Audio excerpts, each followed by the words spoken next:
இவர் என்ன சொல்றாரு? ஈர வெங்காயம் ஈவேரா, பெண்களுக்கு ஆண்களை போன்று முடியை வெட்டுங்கள், ஆணுடைய போடுங்க, ஆம்பளை பேரை வை, ஆம்பளையாவே வளரு. பொம்பளை ஏன் ஆம்பளை வேஷம் போடணும்? பொம்பளை ஏன் ஆம்பளை வேஷம் போடணும்? மங்கையராய் பிறப்பதற்கே நல்ல மாதவம் செய்திட வேண்டும் அம்மா நான் என் பாட்டேன். அப்படிப்பட்ட உயர் பிறப்பு நான் ஏன் வேஷம் கட்டி தெரியணும்? பைத்தியமா நான்? கருப்பையை அறுத்து வீசி, கருப்பையை அறுத்து வீசு. ஏன் கருப்பையை அறுத்து வீசணும்? இவர் அன்னைக்கு ஆண்களுக்கு மாதிரி வேஷம் போட சொல்லி கொடுத்தது விளைவு இன்னைக்கு எங்க வந்து நிக்குது தெரியுமா? லெஸ்பியன், எல்ஜிபிடின்னு இன்னைக்கு ஒரு கம்யூனிட்டியா உருவாயிருக்கு. அதுக்கு அடித்தளம் போட்டு வித்திட்டவர் அந்த ஈர வெங்காயம் ஈவேரா. என்ன மண்ணை பத்தி எனக்கு உனக்கு என்ன தெரியும்? என் மண்ணை பத்தி. இது யாருடைய மண்? இது வேலுநாச்சியின் மண். இங்க பிறந்த பெண்கள் எல்லாருமே வீரமங்கைகள்யா. என் மண்ணில் வந்து எனக்கு நீ பெண்ணடிமையை பத்தி சொல்லிக் கொடுக்க வேண்டிய அவசியம் இல்லை.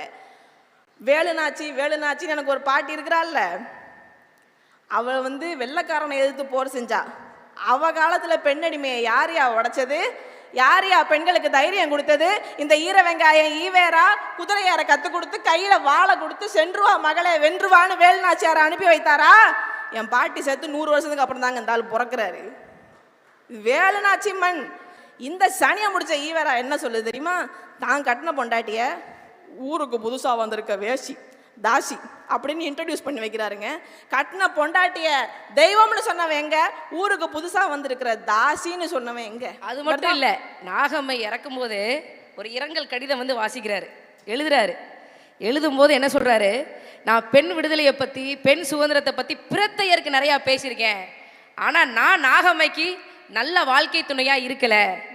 நாகம்மை இறந்துட்டா, நான் ஒரு அடிமையை இழந்ததாக நான் சொல்லட்டுமா அப்படின்னு சொல்ற. பெண் விடுதலை பிரத்தையருக்கு அகத்துல கிடையாது, வீட்டுக்குள்ள கிடையாது, நாகம்மை கிடையாது. இவங்க எப்பவுமே அடுத்தவன் பொண்டாட்டி பத்தி தான் கவலைப்படுவாங்க. அடுத்தவன் பொண்டாட்டி தலையோடயே நிற்பாங்க.